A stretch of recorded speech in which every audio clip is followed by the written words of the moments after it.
Today we're going to try to answer that age-old question. What do Filipino women really want in a man? That's a tough one. It is a tough one. And to get to the bottom of this, we actually we watched and took notes on a YouTube panel discussion with a bunch of Filipino women. Oh, wow. Yeah, and some of these women are in relationships with foreign men. Interesting. So we're going to get their take. I'm very curious. So right off the bat, they were asked about the importance of physical appearance. And I think we all know, at least on some level, that looks matter.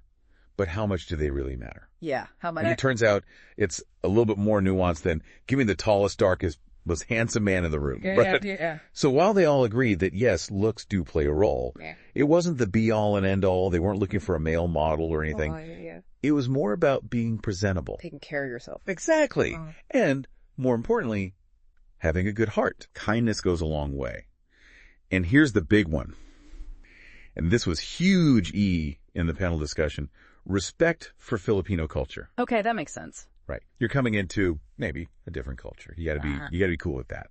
And speaking of being cool with different cultures, there was a hilarious anecdote about dried fish. Dried fish. Yeah, apparently, and I had no idea about this. I guess dried fish is like this delicacy in the Philippines. But the smell, to those who aren't used to it, can be intense. Oh, no. Like really something else.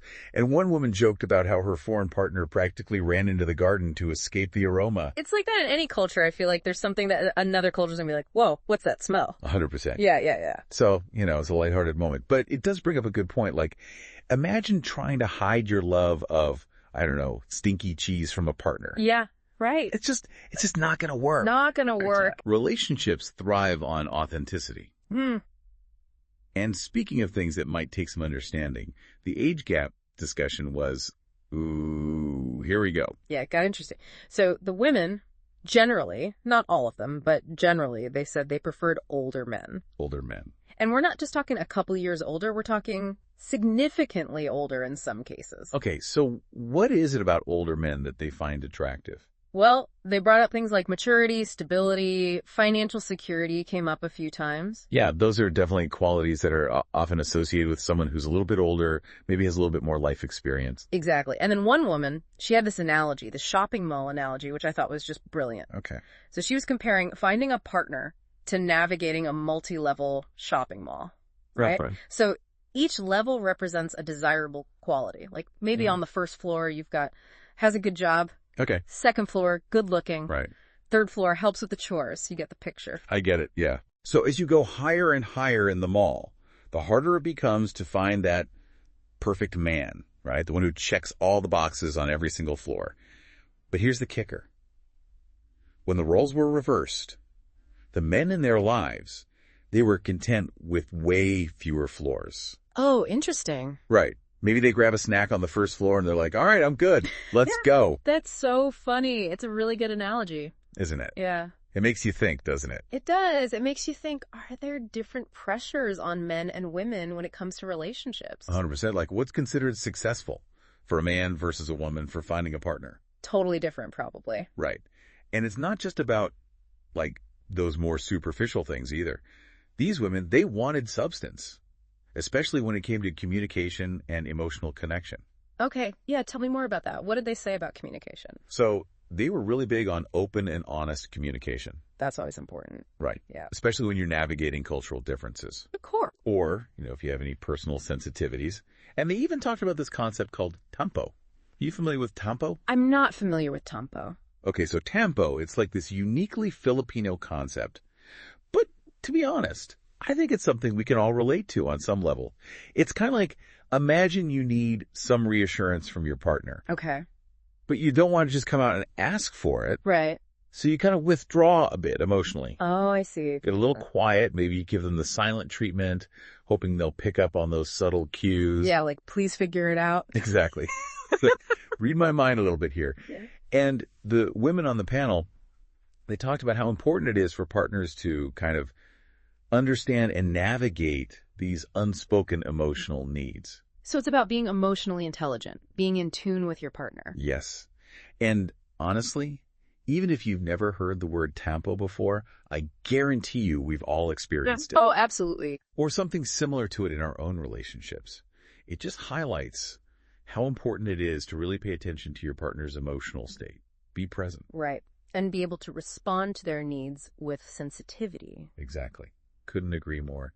And, you know, it's interesting because listening to these women talk about communication and emotional intelligence, it really got me thinking, like, maybe those are the secret weapons in any relationship. Right. It's not about playing games or being manipulative. It's just about being authentic and, you know, putting in the effort. Exactly. And speaking of putting in the effort, remember that shopping mall analogy? Yes. It really highlighted how women's expectations and their desires in a partner can evolve over time. Right? Oh, yeah, absolutely. Like, think about those early relationships. You might be totally smitten with someone who just has a charming smile, or they've got a cool pair of shoes. Yeah. You know, metaphorically speaking, of course. But as you gain more life experience, you start to look beyond the surface, right? Right. It's not about finding any old pair of shoes anymore. Yeah, you want quality and comfort and a style that really reflects you. Yeah. And you start thinking about long-term compatibility. Like, can you walk side by side through life's adventures? Yeah. You know, do your values align? Yeah. Are you both head in the same direction? Exactly. And the women on the panel, they were clearly thinking about those deeper levels of compatibility. But remember how they pointed out that men often approach this whole shopping mall experience differently? Yes. They seemed content with fewer floors. Way fewer floors. Yeah, like maybe they find a basic necessity on the first floor and they're good to go. Right. They're not as caught up in ticking off every single box on the list. Interesting. So it got me thinking, is that because societal pressures are different for men? Yeah, maybe. Are they just less burdened by this expectation to find a partner who meets a certain ideal? That's a good question. Yeah, it is a good question, right? Right. And it's something to think about.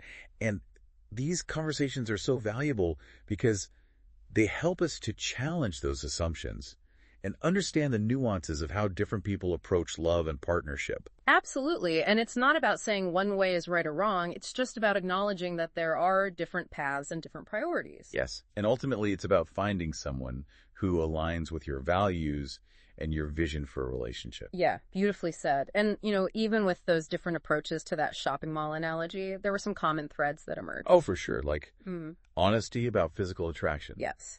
They were very upfront about the fact that looks do play a role. Of course. But it wasn't about conforming to some unrealistic beauty standard. Yeah. It was more about taking care of yourself and presenting yourself well. Right. One woman even mentioned that she is attracted to men who put effort into their appearance, like dressing up for a date. Yes. And it's not about vanity. It's about showing respect and consideration for your partner. It's like saying, hey, I value our time together enough to, you know, put in a little extra effort. Exactly. And it all circles back to that broader theme of respect that we talked about earlier. Respect for themselves, respect for their partner, respect for each other's cultures. Yeah. It's making me realize how respect is like the bedrock of a strong relationship. Without everything else crumbles. 100%. And these women, they weren't just talking about grand gestures of respect. They were talking about those everyday acts of kindness and consideration. Like being mindful of someone's feelings during their campo phase. Yes. Or being a supportive partner when life throws a curveball. Exactly. It's about showing up for your partner in ways both big and small. And that sometimes means having those tough conversations when things aren't going smoothly. Oh, yeah. They didn't shy away from talking about deal breakers. Definitely not. They were refreshingly honest about what they wouldn't tolerate in a relationship. Which brings us back to communication. Right. It was like the recurring theme throughout the discussion. And for good reason. Right. They highlighted how important open and honest communication is for navigating the complexities of a relationship. Yes, they weren't afraid to speak their minds or express their feelings, even when it was uncomfortable. Yeah, but it wasn't just about speaking your truth. It was also about being receptive to your partner's perspective. Yes, they emphasized the importance of listening, not just waiting for your turn to talk. Right, that's where empathy comes in. Exactly, trying to see the world through your partner's eyes, even if you don't agree with everything they're saying. Yeah. And doing that takes a certain level of emotional maturity, which is something I think these women were looking for in a partner. Absolutely. It's not just about age. It's about being self-aware, understanding your own emotions, and being able to respond to your partner's feelings with sensitivity. You know, I'm starting to think emotional maturity is even more attractive than a chiseled jawline or a fancy car. Maybe it is because at the end of the day, those superficial things fade. That's true. What truly matters is the connection you build, the support you offer, and the way you navigate life's challenges together. That brings us to the heart of it all, partnership. Yes. These women weren't looking for someone to complete them or to fix their problems. They were looking for a teammate, someone to walk alongside them, supporting their dreams, building a life together. It's a beautiful vision of a relationship built on mutual respect, trust, and a deep understanding of each other's needs and aspirations. It really is. And I'm curious to hear what else these insightful women had to say, ready for the final leg of our deep dive. Absolutely. Let's see what other gems of wisdom they shared. You know, one thing that really stood out to me was how strong these women were. Like, they were so open about their experiences. Yeah, they talked about some pretty challenging topics like infidelity, cultural differences, balancing their own needs in a relationship. But through it all, they had this incredible sense of self-assurance. It's like they weren't afraid to walk away from a situation that just wasn't working for them. Exactly. They knew their worth. Yes, and they were definitely not afraid to set boundaries. Remember that woman who said, if a guy cheated on me, I'd kick him out the door. I deserve better. Oh, yeah, she was awesome. I know, right? Talk about knowing your value.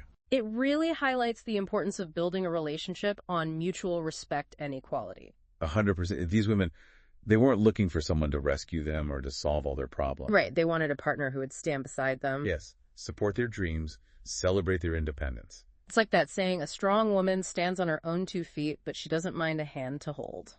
I love that.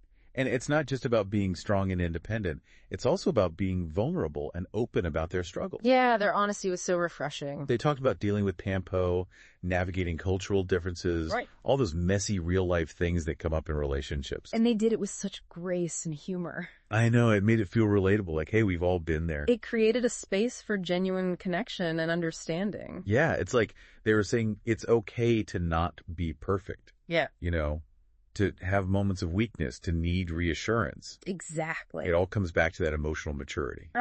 Being self-aware. Yes. Empathetic. Being able to regulate your emotions. You know, maybe emotional maturity is the most attractive quality of all. I think so. More attractive than a six-pack even.